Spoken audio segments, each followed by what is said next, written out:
आखिर क्यों अर्जुन के होते हुए धृष्टद्युम्न को पांडवों का सर्वोच्च सेनापति नियुक्त किया गया? क्या कोई कारण था कि वह अर्जुन को सेना का नेतृत्व नहीं करने देना चाहते थे? आइए जानते हैं इस वीडियो में। नमस्ते दोस्तों, स्वागत है आपका हमारे चैनल में। महाभारत युद्ध से पहले युधिष्ठिर ने जब अपने भाइयों से पूछा कि उन्हें किसको सेनापति चुनना चाहिए, तो सहदेव ने विराट का नाम सुझाया, नकुल ने द्रुपद का नाम सुझाया और भीम ने शिखंडी का। अर्जुन ने धृष्टद्युम्न का नाम सुझाया, जिसे भगवान कृष्ण ने भी स्वीकार किया। सबसे पहले तो अर्जुन को सर्वोच्च सेनापति ना बनाने और पांडवों के 7 सेनापतियों में से एक ना बनाने के कुछ कारण थे। पांडव सेना की रणनीति पूरे युद्ध में आक्रमणकारी थी, क्योंकि वह संख्या में कम थे और साथ ही उस ग्रह युद्ध में वह चुनौती देने वाले थे। इसलिए अर्जुन पांडव पक्ष में सर्वश्रेष्ठ योद्धा होने के नाते सामने से आक्रमण शुरू करने, सेना के लिए रास्ता बनाने के लिए दुश्मन की व्यूह रचना को तोड़ने तथा व्यूह रचना के मध्य में पहुंचकर विरोधी सेनापति पर आक्रमण करने की जिम्मेदारी अर्जुन पर ही थी।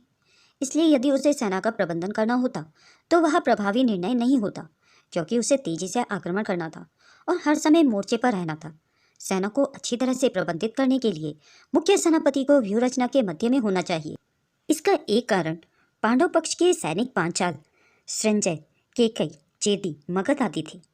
उनमें से कोई भी पांडव भाइयों द्वारा गठित नहीं था और वे उन्हें अच्छी तरह से नहीं जानते थे। इसलिए सबसे अधिक ज्ञानी योद्धा होने के बावजूद अर्जुन ने युद्ध के लिए व्यूह रचना तथा रणनीति तैयार करने की महत्वपूर्ण भूमिका निभाई। इसीलिए उन्होंने सेनापति बनकर सेना का प्रबंधन करने का कार्य नहीं संभाला। अंत में अगर हम ध्यान से विश्लेषण करते हैं तो हम आसानी से समझ सकते हैं कि धृष्टद्युम्न को महत्वपूर्ण भूमिका क्यों मिली। अर्जुन, भीम और सात्यकी को छोड़कर मध्यम आयु वर्ग के योद्धाओं में धृष्टद्युम्न सबसे महान योद्धाओं में से एक थे। साथ ही पांडव सेना में पांचाल का बड़ा हिस्सा था, क्योंकि वे उस समय सबसे मजबूत राज्यों में से एक थे, लगभग कुरु राज्य के बराबर। इसीलिए 7 सेनापतियों में से धृष्टद्युम्न मुख्य सेनापति बनने के लिए सबसे उपयुक्त थे। इसके अलावा द्रोणाचार्य भी इसका एक मुख्य कारण है, क्योंकि वह हमेशा पांडव सेना पर आक्रमण और युधिष्ठिर को पकड़ने की कोशिश करते थे।